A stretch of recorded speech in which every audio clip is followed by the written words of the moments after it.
नमस्ते स्टूडेंट, आज हम यहाँ पर यूटेट प्रथम में आपका जो इन्वायरमेंटल स्टडीज है यानी पर्यावरण अध्ययन है उसके कुछ क्वेश्चन यहाँ पे करते हैं। ये सारे प्रश्न आपके पुराने किसी न किसी एग्जाम में, ये मैंने ना यूटेट में कोई जरूरी नहीं है, ये सीटेट के भी हो सकते हैं, अदर जो आपके स्टेट आपके टीटी है उसमें भी है। पहला प्रश्न जो है वह क्या कहता है, an EVS teacher instruct children to group fallen leaves of trees on the basis of shape size texture. यानी ईवीएस के शिक्षक ने बच्चों को वृक्षों की गिरी हुई पत्तियों को आकार, माप, बनावट आदि के आधार पर समूहों में व्यवस्थित करने के निर्देश दिए हैं।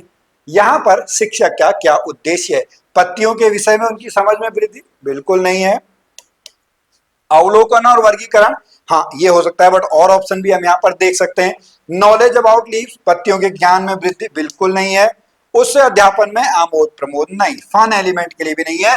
तो इसका क्या सही उत्तर हो जाएगा? Option number B. वो टीचर क्या कह रहा है, पहले उनको ऑब्जर्व करने के लिए कह रहा है, यानी अवलोकन, ऑब्जर्व, ठीक है। आकार के रूप में देखो, माप में देखो, बनावट में देखो, फिर उनको क्या करो, समूहों में व्यवस्थित करो। व्यवस्थित करना यानी उनको क्या करो, वर्गीकरण करो। भाई कौन से पत्ते आपके सूखे हुए हैं, कौन से पत्ते आपके हरे हैं, कौन से पत्ते आपके कीड़े के द्वारा, जो भी आप यहाँ पर जो है आकार के हिसाब से, बनावट के हिसाब से जो है उसमें आपको जो है वो व्यवस्थित करने के लिए दिए गए हैं। तो फर्स्ट का जो है वो बी उत्तर बिल्कुल सही उत्तर है। अगला प्रश्न, if you find any topic in EVS difficult to teach, what would you do as a teacher? भाई बिल्कुल होता है, बहुत बार जो साथी टीचर्स हैं या हम भी हैं, उनको जब टॉपिक समझ में नहीं आता तो हम क्या करते हैं, अपने किसी दूसरे साथी की मदद लेते हैं।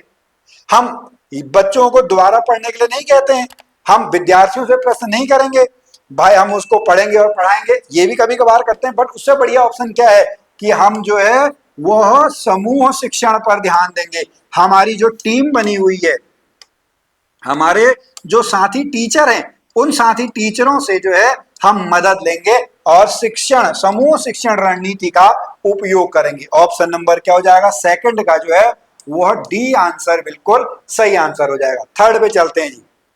तब तक आप इस क्वेश्चन को पढ़िएगा, मैं आपका थोड़ा सा टाइम लूंगा। अगर यहाँ पर आप मॉक टेस्ट के साथ तैयारी करना चाहते हैं, अपने आपकी तैयारी को देखना चाहते हैं, तो आपको मॉक टेस्ट जो है वो जरूर ट्राई करने चाहिए। फर्स्ट मॉक टेस्ट आप लोगों के लिए बिल्कुल फ्री ऑफ कॉस्ट है। क्वेश्चन है, उर्वरकों की अपेक्षा खेतों में खाद का उपयोग करने की सलाह दी जाती है। ओके, उर्वरक, फर्टिलाइजर जो आपके नॉन बायोडिग्रेडेबल आपके होंगे। ओके, तो खाद का उपयोग क्यों किया जाता है? खाद जो है बायोडिग्रेडेबल है, बिल्कुल सही है। खादों से रासायनिक अभिक्रिया होती है? नहीं होती है। खाद से मृदा? बिल्कुल सही है।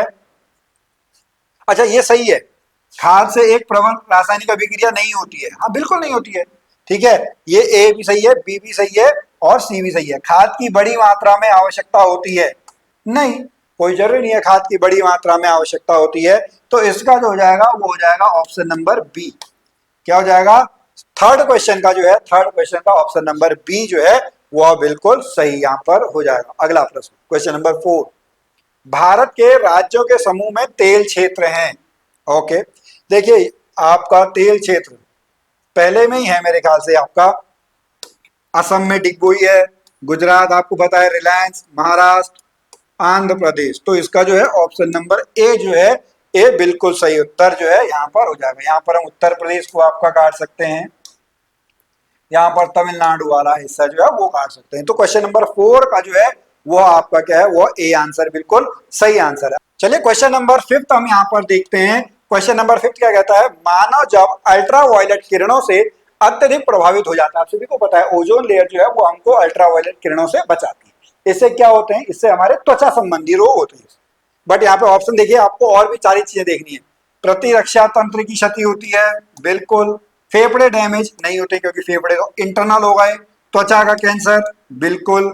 आगना, आमाशय, बिल्कुल नहीं। तो एक और तीन, एक और तीन, एक और तीन यानी सी ऑप्शन है। क्या हो जाएगा इसका जो आपका आंसर आ जाएगा, फिफ्थ का जो है वो क्या आ जाएगा, फिफ्थ का सी आंसर है। क्योंकि जो आपका अल्ट्रावायलेट रेज है वो बाहरी तौर पर, यानी जो आपकी स्किन वगैरह है उससे आपका ज्यादा होता है। नेक्स्ट, नाइट्रोजन स्थिरीकरण, आपने नाइट्रोजन साइकिल पढ़ी होगी, अलग अलग साइकिल आपने पढ़ी होगी, oxygen cycle, water cycle, carbon cycle. Nitrogen fixation जो है बिल्कुल सही है, ये भी सही है, ये भी सही है। तो ऑप्शन नंबर क्या हो जाएगा? ऑप्शन नंबर 6 का जो है वो आपका क्या हो जाएगा? डी आंसर बिल्कुल सही आंसर हो जाएगा। सेवंथ पे चलते हैं। आईएसओ 14000 जो आपका स्टैंडर्ड है वो किससे संबंधित है? यह आपका इन्वायरमेंट से संबंधित है। किससे संबंधित है? इन्वायरमेंट मैनेजमेंट, पर्यावरण प्रबंधन से रिलेटेड है। Next eighth question. Eighth question देखेंगे, पढ़ेंगे, बहुत बड़ा प्रश्न है भाई। तब तक आप ये वेद क्लासेज ऐप को भी जो है अपने दिमाग में रखते रहिएगा। पर्यावरण अध्ययन के शिक्षक के रूप में आप बच्चों को चिड़ियाघर ले जाने की योजना बनाते हैं। आप बच्चों को निम्नलिखित में से कौन सी गतिविधि करने की अनुमति नहीं देंगे? चिड़ियाघर के जानवरों के लिए बहुत सारी सामग्री, ये भी बिल्कुल हो सकता है, बट और ऑप्शन देख लेते हैं। चिड़ियाघर में विभिन्न जानवर कौन सा भोजन करते हैं? बिल्कुल होना चाहिए। चिड़ियाघर में जिन जानवरों को वो देखेंगे उनकी फोटो एकत्रित करना, बिल्कुल कर सकते हैं।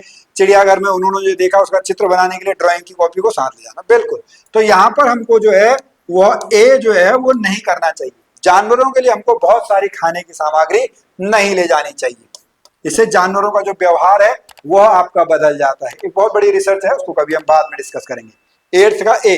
नाइन्थ, पर्यावरण शिक्षा के लिए अंतरराष्ट्रीय संस्था कौन सी है? इंटरनेशनल जो है वो आपका यूएनईपी है। कौन सी है?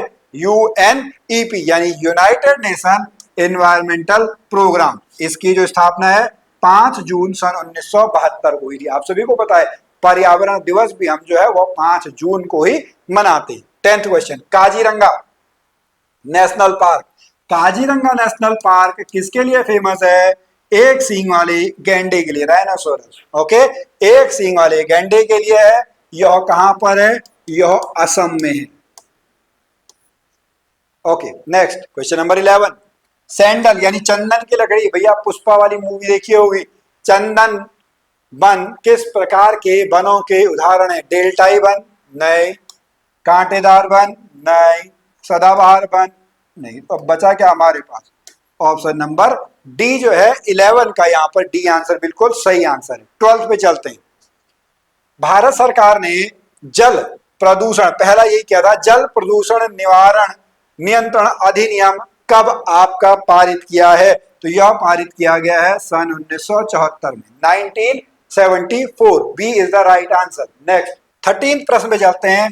कार्बोहाइड्रेट और प्रोटीन दोनों में पाए जाने वाला सामान्य तत्व कौन सा है? तो देखिए ये दोनों हमारे भोज्य पदार्थ में यानी खाने में जो है इंक्लूड होने चाहिए। यहां पर जो है वो क्या होना चाहिए? Carbon. Option number C, carbohydrate और प्रोटीन दोनों में जो है सी। नेक्स्ट 14, झूम खेती। भाई एक स्थान पे करा, खत्म हुई रखता, फिर दूसरे स्थान पे चले गए, फिर वहां पे थोड़ा बहुत जंगल अंगल थोड़ा साफ किया, फिर आगे चले गए। तो यह है मेघालय झूम खेती यानी स्थानांतर खेती इसको हम कहते हैं। Option number C. इसके अलावा समोच्च खेती, कंटूर खेती, बहुत सारी चीजें आपने पढ़ी, सीढ़ीदार खेती पढ़ा हुआ होगा। 15, भारतीय संविधान का कौन सा अनुच्छेद पर्यावरण संरक्षण, ओके, एनवायरमेंटल प्रोटेक्शन हमारा एक मूल कर्तव्य है। हमारे जो मूल कर्तव्य हैं वो किसमें आपके हैं? वो 51A के अंतर्गत है। कहां से हमने 51A कहां से लिया है? हमने ये आपका रसियत जो है वहां से उठाया हुआ है। तो ऑप्शन नंबर जो है ऑप्शन नंबर ए इसका बिल्कुल सही उत्तर। हमारे कितने मौलिक कर्तव्य हैं? 11 मौलिक कर्तव्य हैं।